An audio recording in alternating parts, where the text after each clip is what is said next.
Boy, oh boy, I'm excited to get this video started, guys.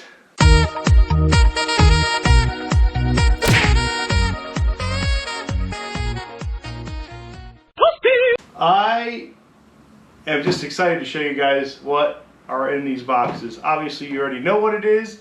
These are Blackstone Tech or BST Carbon Fiber wheels, and they are for my Kawasaki Ninja H2 SX.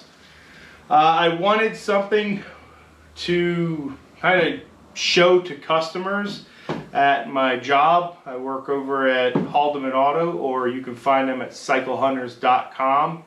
I'll throw a link to their website in the description below, but we became a Brock's Performance dealership, and Brock's Performance sells the BST Carbon Fiber wheels. We already have installed a set on a customer's bike of ours, but I kind of wanted something for us to have at the shop physically, and this was one of the best ways that I could think to do that, is to just buy the wheels and just put them on my motorcycle. I ride my bike as much as I possibly can, so they're always will have these wheels there on my bike. So I figure what better advertisement and kind of mobile display than to just put them on my bike. Then I can give you the experience. I can give you, just a full-on review of if they're worth it or not. That's why the description said, are carbon fiber wheels worth it? Well, we're going to kind of find out over the next couple of videos here. Just comparing them to a standard stock OEM wheel, and comparing both the weight and precautions, things like that, one to the other, and then just a performance difference. We're also going to compare those seat of the pants experiences between the stock wheels and the aftermarket carbon fiber wheels. So let's get these things out of the box, and we'll show you what we got in here.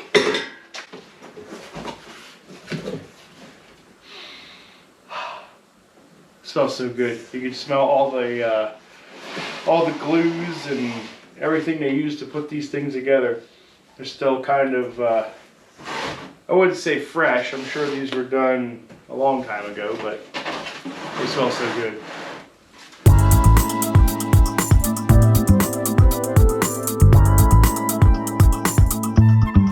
Alright, so here they are, guys. These are beautiful.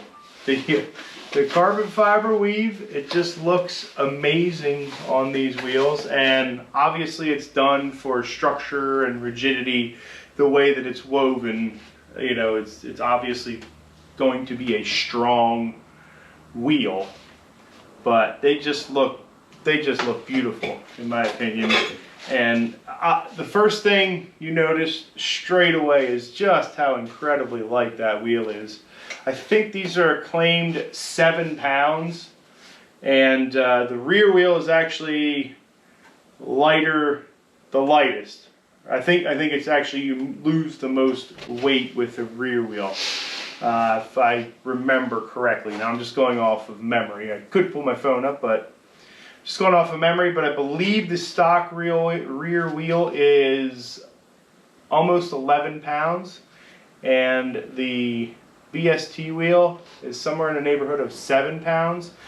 So you're losing 3 pounds off of the rear wheel, which doesn't sound like a lot in terms of weight. 3 pounds, to normal people would be like, big deal, but it's 3 pounds of rotational mass that you're losing off the bike, which, again, I hope to get this thing on a dyno, and we'll see what that does horsepower wise. We'll see if it actually bumps up the horsepower on the bike. That's something maybe a little bit down the road we'll explore. But yeah, super light wheel. It just feels extremely light, like there's almost nothing there, and just it looks so beautiful. I could stare at these things all day. They just look awesome. But that's the major benefit of carbon fiber wheels, is the fact that they are so light. Now the only drawback I have to these wheels is the fact that this wheel fits the H2R, the H2, and my H2SX. The problem with that is the H2SX, especially the SC like I have, is almost 100 pounds heavier than the other H2 in the lineup. And these are only load rated to 550 pounds on the rear and 330 pounds on the front. And they actually have a static load calculator on their website. And what I found is if I run with the saddlebags on my bike and a passenger loaded, I actually exceed the static load rating of the wheel. So I will be keeping my stock wheels, especially if I plan on doing any sport touring. But these are just more of the daily commute, fun run, drag strip. I'm definitely taking these to the drag strip, and we'll be able to tell right away. If my speeds increase, if I pick up mile an hour at the end of the track, then you definitely know that these things are working. Or maybe I just became a better rider, but we'll just call it the wheels are working and make it all worth it in my head. Speaking of worth it, these are extremely expensive. This isn't, in my opinion, this isn't a modification that you do to your bike as a first modification. This would be, I have money burning a hole in my pocket. I want to get that last tenth, of performance out of my motorcycle. Or perhaps you want to just get them, paint them to look black, so that way you can kind of sneak in with them under the radar type deal. But these are definitely not a modification I would recommend to anybody looking to get massive performance gains out of here. I think there are huge benefits to carbon fiber wheels. We're going to see what those are coming up.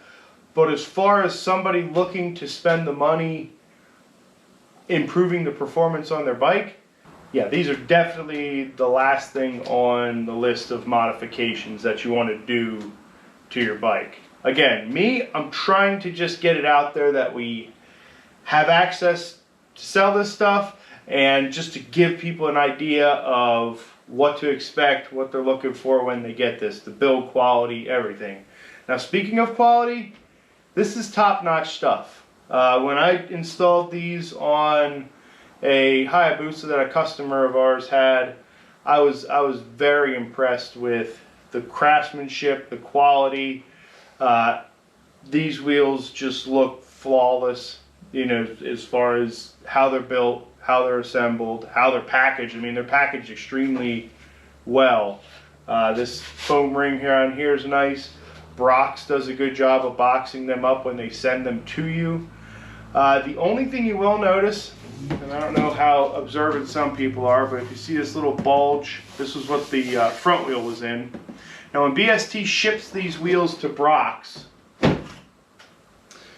they ship them without wheel bearings in them. I believe they ship them with the proper spacers, but they ship them without wheel bearings installed because Brox gives you the option when you purchase these wheels of either steel bearings or, like I opted for, the worldwide ceramic wheel bearings.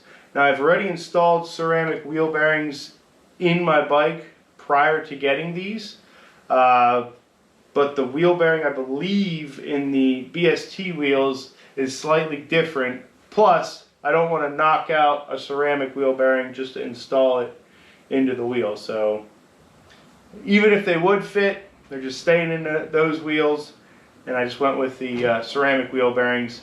In the grand scheme of things, it was only a couple dollars more to go with the ceramics, so I think they do that on purpose. They kind of discount them just a little bit, so I think that you make the decision to just get the ceramics because why wouldn't you? You're already trying to save on the weight of the wheel, so why not save a little bit on the free up the rotation of the wheel as well, maximize that investment, if you will.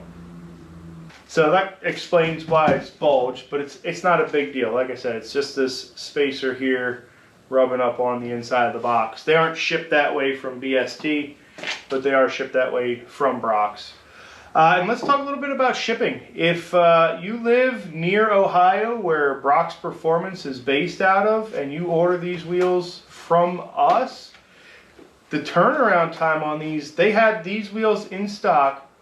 I ordered these on a Wednesday, and they showed up on a Friday. The turnaround time was amazing. Now that's ordering the wheels, you order the bearings, they install the bearings when you order them. I mean, these don't have bearings in them. You order them, they install the bearings, and ship them out that same day. I ordered these, I think, like 2 o'clock in the afternoon on a Wednesday, and they were there before 2 o'clock in the afternoon on a Friday. So, very quick turnaround, and expertly done. You know, you don't see any nicks around here. The bearings are installed flush. I actually watched Brock's Performance does have a video where they show installing the bearings in the wheels. They have a rig set up to install these perfectly. You know, install them at the perfect depth, perfect height, and yeah, it works flawlessly when they install these bearings. So very quick turnaround when you order this stuff. But if you guys have any questions on these or anything you'd like to know, just let me know in the comments. Or like I said, I'm going to leave a link to Ultimate Auto in the description below. So if you want to reach out to us and possibly get your hands on these wheels, again, that is exactly why I bought these wheels. I want to promote the fact that we can get them. You know, or if you're in the Lebanon area and you want to check them out for yourself. You know, if my bike's parked there, I don't mind talking to somebody for a few minutes about the wheels, and you know, it's I love talking about my motorcycle, so yeah, come on by. Yes, pound for pound, carbon is stronger than steel. It's been proven. The only problem is carbon is strong in one way, whereas steel is strong in a multitude of ways. Plus, steel has the ability to bend. If you go past the point of no return on carbon, you can start to develop cracks. The only problem with carbon is sometimes those cracks won't be visible. Could be a crack on the inside of the wheel, inside of a spoke, something that you don't see right away, and it can be something that could affect you down the road. Whereas steel, it takes quite a bit to crack steel, even aluminum, you know, and you're going to see that stuff well ahead of time. Typically aluminum, steel, it'll bend before it actually cracks and breaks. I've seen some aluminum wheels almost bend in a complete U or V, still hold air. I don't know how, but they will move a lot more than a carbon will, or even a magnesium wheel. You know, those two are along the same lines, carbon and magnesium. Extremely light, but you gotta be adamant about getting them checked periodically. You want to really heavily inspect these. Now that may be a pain in the butt to some people, and that may be something people don't want to do. They don't want to constantly be looking at their wheels or constantly be worrying about their wheels, and that's perfectly fine. But it is something to be mindful of when you're purchasing these things, to make sure that you're not overloading the wheels, and that you're going to keep a cautious eye on the wheels. See just how they handle the day-to-day. I am going to be doing that here, and I'll have a review afterward, but it's just something to keep in mind. Now they do give you a pretty extensive book, if you will, on things to go over with these wheels, how to use the wheels, as far as do's and don'ts. They really don't want you using solid mounted suspension components like some drag racers will, because at that point you're putting a lot of load and shock into the wheel, especially if you're a heavy racer and that front end slams down a lot, or you have real heavy launches. Sometimes that can be detrimental to the wheel. So again, look into this stuff. Soap and water. you know, that's all you use to clean these wheels. No harsh solvents, chemicals, anything. Remember, this stuff's held together with resins and glues, and you know, some of those chemicals can actually get in there and break down some of those resins and glues, and you know, you just want to be careful with what you're using. They say, you know, Dawn dish soap, a light wax. Just make sure that it's an approved cleaner for the wheels. And call up Brock's, call up Blackstone Tech, ask them what are approved cleaners. But they really were adamant about saying just use, you know, mild soaps, no heavy detergents, no chemicals. Do I think it's going to be a big deal if you get gasoline or something on it? I don't think it will be. Get it off there as quickly as you can. But, you know, call BST. You know, just see what they recommend. Call up Brock's, see what they recommend. Said these guys, number one, Blackstone Tech, they're the maker of the product. Brock's has been running them on drag bikes for years and years, so they're going to have a lot more knowledge about that stuff, you know, if you do have any questions. So yeah, they just go over it all. You know, they let you know exactly what to expect and exactly how to care for your wheels. They also go over mounting instructions, and in the next video we're actually going to be mounting these up to we're going to be mounting tires to them, and we're going to be mounting them on the bike. So look forward to that. But in each box, the only other thing you get is a bunch of stickers, as you saw. Again, this one does have the ceramic wheel bearings in it, and each sticker adds about 10 horsepower at least.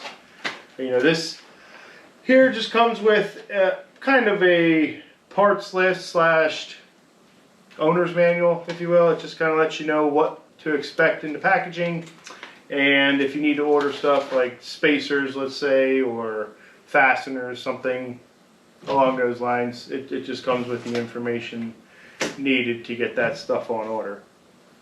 Mainly, I think the only thing you'd really need out of that would be something like a spacer. But other than that, those are the carbon fiber wheels, guys. I know I've been babbling on and on about them. I'm super excited, so I'm just going to end the video off here. And in the next video, guys, we're going to be mounting these things up. There is a special procedure for that, so if you're curious, you know, watch the next video. But that's going to do it for this video, guys. Thanks for checking it out. Carbon fiber wheels. Coming to a Kawasaki Ninja H2SX near you. Woohoo! I'm Matt. This is Motorworks, guys. Catch you in the next one.